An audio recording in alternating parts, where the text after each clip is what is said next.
of sequence and series. Today we will do some more questions, starting thoughts question, starting from question number 21. Question number 21 का जो पहला question है वैसा same question हम already कर चुके हैं, but we'll do it very quickly. आपको पता है 5 कॉमन लेना होता है, तो 1 + 11 + 1 1 1 प्लस सो ऑन बचेगा. फिर आपको नेक्स्ट स्टेप भी पता है, 9 से मल्टीप्लाई ताकि वो 10 के मल्टीपल्स में कन्वर्ट हो जाए. So this is the next step. Obviously till and terms उन्होंने बोला है, तो ये याद रखना है. 9 को अगेन आपको पता है कैसे लिख सकते हैं, that is 10 - 1, 99 is 10 square minus 1, and then it is 1000 - 1, and so on again till n terms. अब तो क्लियर ही है. 5/9 चेक करो, मैंने सारे 10 वाले एक साथ ले लिए तो वो GP बन गया. सो 10 RB R की पावर n -1 अपॉन R -1, यानी कि 9 और n जो है वो कितनी बार सब्ट्रैक्ट हुआ है, n टाइम्स, यानी तो ये हो गया फर्स्ट पार्ट का आंसर. सिमिलरली सेकेंड पार्ट का भी सेम, पॉइंट से बिल्कुल नहीं घबराना. अगेन चेक करिए आप क्या करोगे. You can take again 6 common, तो अंदर क्या रहेगा, 0.1, 0.11, 0.111 and so on till n terms. Now आगे अगेन सेम लॉजिक, 6/9, 9 से मल्टीप्लाई, 9 से divide, 0.99, 0.999 and so on till n terms. अब 0.9 को हम कैसे लिख सकते हैं, 6/9, can I write it as 9/10 children, and 9/10 can be written as, अच्छा पहले मैं लिखवा दूँ आपको, this and then 999/1000 again n terms. Now 9/10 can be written as 1 - 1/10 children. Similarly, 1 - 1/10 square. Similarly, 1 - 1/10 cube. Check करो, यही आएगा ना. 1000 में से 1 गया 999, 10 में से 100 में से 1 गया 99, 10 में से 1 गया 9. तो अब तो क्लियर है, जो 1 है वो कितनी बार रिपीट हो रहा है, n टाइम्स, और बाकी जो है वो अगेन क्या बन रही है, GP बन रही है. 1/10, 1/10 स्क्वायर, 1/10 क्यूब. मैंने माइनस साइन कॉमन ले लिया. A इज 1/10, 1 माइनस, इसमें R की पावर n का फॉर्मूला लगेगा क्योंकि जो R है वो 1 से छोटा है, और नीचे 1 - 1/10. राइट. अगेन आपको सिंप्लीफिकेशन करना तो आता ही है. That is your second part. अब इसमें बहुत सारे क्वेश्चन हैं बेटा जो सिलेबस में नहीं है, तो 22, 23 क्योंकि स्पेशल सीक्वेंसेस कटे हुए हैं, 23, 24, 25 and 26. All these question are not in your syllabus, तो ये हम नहीं करेंगे. हम चलते हैं सीधा क्वेश्चन नंबर 27 पे. क्वेश्चन नंबर 27 क्या कहता है, a farmer buys a tractor for ₹12,000. उसे 12,000 का ट्रैक्टर खरीदना है जिसमें 6,000 वो कैश पे करता है. तो कैश कितना है, ₹6,000 उसने पे कर दिया, और टोटल कॉस्ट जो है, total cost of the tractor कितनी है, दैट इज ₹12,000. तो ऑब्वियसली जो बैलेंस है वो कितना बचा, ये तो हमें पता ही है, 12,000 माइनस 6,000 यानी कि ₹6,000. ठीक है, ये रियल टाइम प्रॉब्लम्स आ गई. ₹6,000. अब वो आगे क्या कहता है, पढ़ते हैं. And agrees to pay the balance in an annual instalment of 500 plus 12% interest on the unpaid amount. यानी कि वो ₹500 तो 500 के साथ साथ वो 12% इंटरेस्ट देता है. यानी कि अगर हम पहली बार बात करेंगे तो वो इंटरेस्ट कितना पे करेगा, 12% ऑफ 6,000. फिर अगले महीने वो कितना पे करेगा, 12% ऑफ, क्योंकि 500 उसने रिटर्न कर दिए, 5,500. राइट. उसके बाद अगला 12% of 5,000. Right. Plus last instalment उसकी कितनी होगी, 12% ऑफ 500. इतना वो इंटरेस्ट पे करेगा. राइट. सो अगर मैं चाहूँ, कैन आई टेक 12% कॉमन, तो अंदर सीरीज क्या बन रही है चेक करो, 500 मैंने उल्टी लिख दी है, ठीक है, ये अगेन टाइम सेविंग ट्रिक है. 1000 एंड सो ऑन टिल कितना 6000. अब अगेन आपको ये निकालना तो आता ही है. अगर हम ये देख लेते हैं कितना n होगा, चेक करते हैं. a की वैल्यू 500, d की वैल्यू भी 500, 1000 minus this, and a nth हमें 6000 गिवन है. So a plus n minus 1 d is equal to 6000. a एंड d पुट कर दीजिए. n की वैल्यू कितनी आ गई? n की वैल्यू आ गई 12. अब अगर n की वैल्यू 12 आ गई है तो हमें पता है कि जो टोटल है वो क्या पे होगा. करते हैं सम टू 12 टर्म्स. तो क्या हो जाएगा?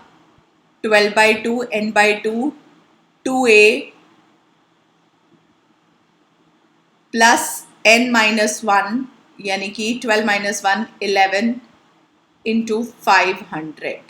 राइट. सो इतना कितना आया? 39,000. सो 39,000 रुपीज़ जो है वो तो हो गया उसका जो उसे पे करना है. अब इस पे 12% इंटरेस्ट भी है चिल्ड्रन. चेक करो 12% है ना, तो 12% इंटरेस्ट निकाल लो.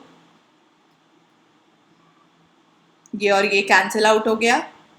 So just multiply, that is 4680. इतना इंटरेस्ट देना पड़ेगा और 12,000 रुपीज़ तो हमें देने ही देने हैं. 12,000 रुपये प्लस 4680 इज द अमाउंट, यानी कि 16,680 रुपीज़ हमें पे करना पड़ेगा इन प्लेस ऑफ 6,000. सो आप देख रहे हो ना कि अगर आपको कभी भी बिजनेस करना है तो लोन में कभी भी इंटरेस्ट नहीं लेना. Try and make your own path, otherwise बहुत सारा एक्स्ट्रा कैश पे करना पड़ेगा.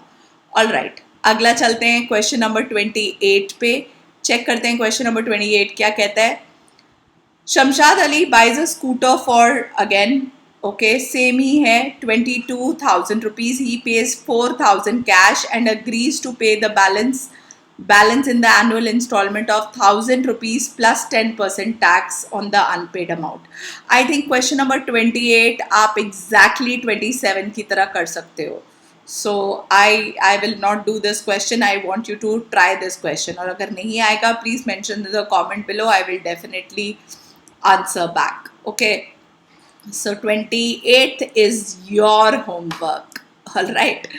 All right, let's do question number 28. A person writes a letter to 4 of his friends.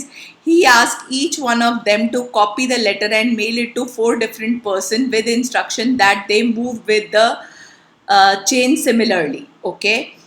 एक बंदा 4 को लेटर लिखता है और वो बंदा कहता है जो 4 है वो 4 और को लिखेंगे, यानी कि अगला लेटर 4 स्क्वायर, फिर अगला उसके 4 cube and so on till check करिए 8. ओके, सो 4 की पावर 8.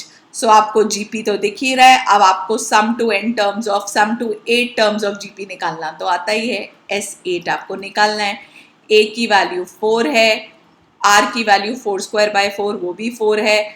तो SN का फॉर्मूला क्या होता है? A R to the power n minus 1 upon R minus 1. Value put कर दीजिए. सारा कुछ आपका आंसर 87380 आना चाहिए. This you can calculate. Okay, आगे क्वेश्चन नंबर 30 देखते हैं.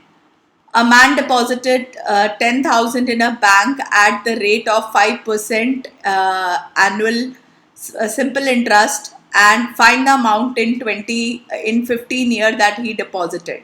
Okay, also calculate the total amount after 20 years. Okay, so पहले वो क्या कर रहा है? वो 10,000 रुपीज़ डिपॉजिट कर रहा है बैंक में. ऑल राइट, और उसके बाद बैंक उसे सिंपल इंटरेस्ट दे रहा है कितना? 5%. 5% सिंपल इंटरेस्ट मतलब निकाल लेते हैं 5/100 ऑफ 10,000. यही होता है ना simple interest per year into 1 मतलब टाइम. राइट, तो कितना आ गया? 500 रुपीज़. सो एक साल के लिए उसे 500 रुपये इंटरेस्ट मिलता है. और क्योंकि सिंपल इंटरेस्ट है तो अगली बार के लिए भी 500 मिलेगा. उसके अब find the amount in the 15th year. तो ऑब्वियसली वो टोटल उसे जो मिलेगा वो इंटरेस्ट जो है वो 14 ईयर्स का मिलेगा, क्योंकि पहले साल तो उसने 10,000 एंड में मिलता है ना इंटरेस्ट, बैंक हमेशा एंड में देता है, राइट। सो दैट मीन्स आपको आंसर निकालना आता ही है। when you will calculate it will give you 17,000 rupees उसे टोटल अमाउंट मिलेगा। so this was a very simple daily life problem। अब उसने बोला है calculate the amount after, after कितना 20 ईयर्स, आफ्टर 20 ईयर्स मीन्स अब 20 ईयर्स एंड हो चुके हैं, तो ये तो इंटू 20 आएगा। ये अमाउंट इन 15th ईयर था तो इसलिए सिर्फ 14 ईयर्स का इंटरेस्ट मिला था। ये है आफ्टर 20 ईयर्स, मतलब पूरे 20 साल बैंक ने हमें इंटरेस्ट पे किया है। So this is just a 1 marker hots question, आपकी अंडरस्टैंडिंग चेक करने के लिए कि आपको क्या समझ आया, क्या डिफरेंस है इन 15 ईयर का एंड आफ्टर 20 ईयर्स का। आफ्टर 20 ईयर्स मतलब पूरे के पूरे 20 साल का इंटरेस्ट, और इन 15th ईयर मतलब सिर्फ 14 ईयर तक इंटरेस्ट, क्योंकि 15th ईयर में तो आपको अमाउंट चाहिए, तो 15 साल अभी पूरे नहीं हुए, सिर्फ 14 साल पूरे हुए थे। That was the catch. Okay, question number 31 देखते हैं। A manufacturer reckons the value of the machine which cost him, okay, 15,625, ये कॉस्ट है मशीन का। अब वो क्या कहता है, will depreciate each year by 20%, तो 20% ईच ईयर वो डेप्रिशिएट होता है, यानी कि कैन आई से कि 80% ऑफ ओरिजिनल कॉस्ट मशीन का रह जाता है, क्योंकि 20% डेप्रिशिएट हो गया मतलब कम हो गया, तो मतलब मशीन का कॉस्ट कितना हो गया, सिर्फ 80%, राइट। अब क्या बोला उसने,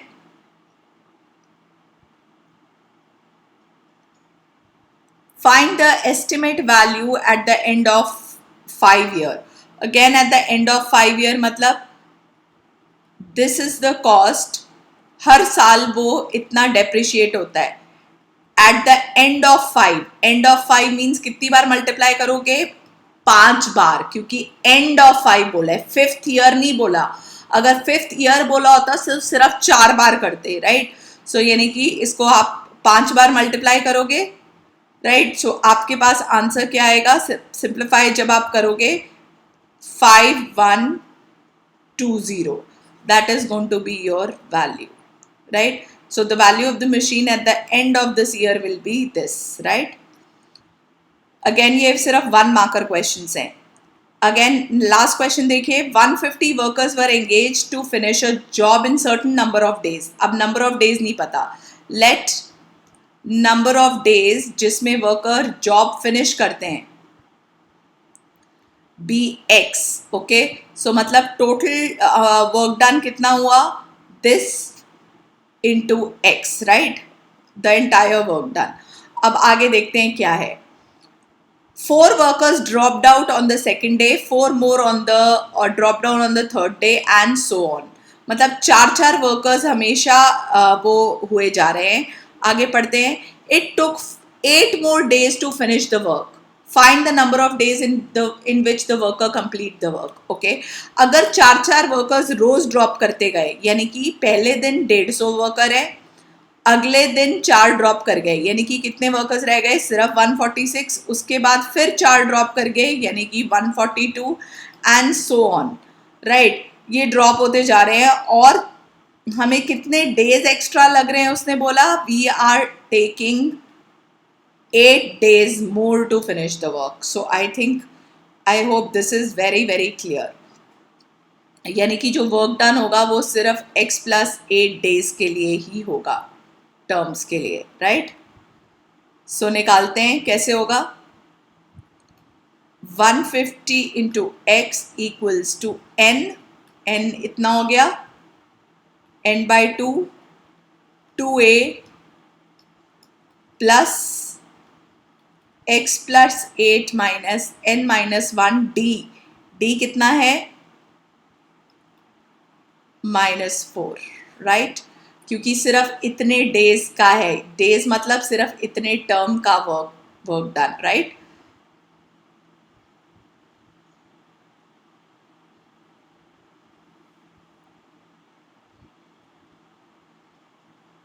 ऑल राइट, आगे आप करिए। सिंप्लीफाई करोगे तो आपके पास एक क्वाड्रेटिक इक्वेशन, पहले तो हम क्या कर सकते हैं, n/2 होना चाहिए था, पहले तो हम 2 कॉमन लेके काट सकते हैं, राइट।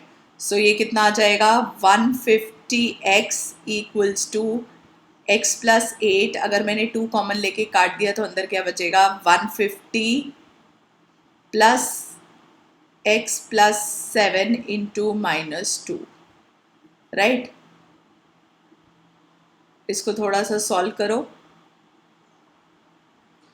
तो जब आप थोड़ा सिंप्लीफाई करोगे तो आपके पास क्वाड्रेटिक इक्वेशन आएगी x² plus 75x minus 60x minus 544 equal to 0, यानी कि x² plus 15x minus 544 equal to 0। So split कर लेते हैं,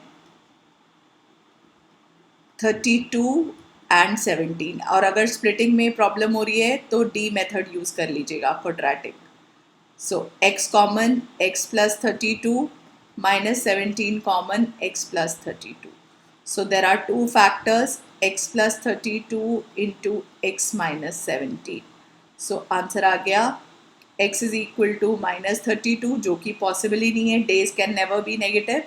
So x is equal to 17 days is your answer, right? So this is all about your this, यानी कि उसने क्या पूछा था, 17 डेज तो टोटल डेज थे जो 150 वर्कर्स लेंगे।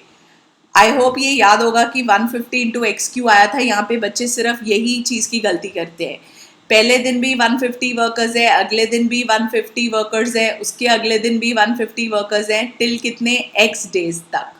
और यहाँ पे क्या हो रहा है, 150 वर्कर्स फिर कम, फिर 4 कम हो गए, फिर और 4 कम हो गए, और सिर्फ कितने डेज तक, x प्लस 8 डेज तक, क्योंकि अब वो x दिन काम नहीं कर रहे, वो x प्लस 8 डेज तक काम कर रहे हैं। So that is how the equation was formed. All right, any doubt please mention in the comment below, I will definitely reply, and we will start with the new chapter in the next video. Thank you.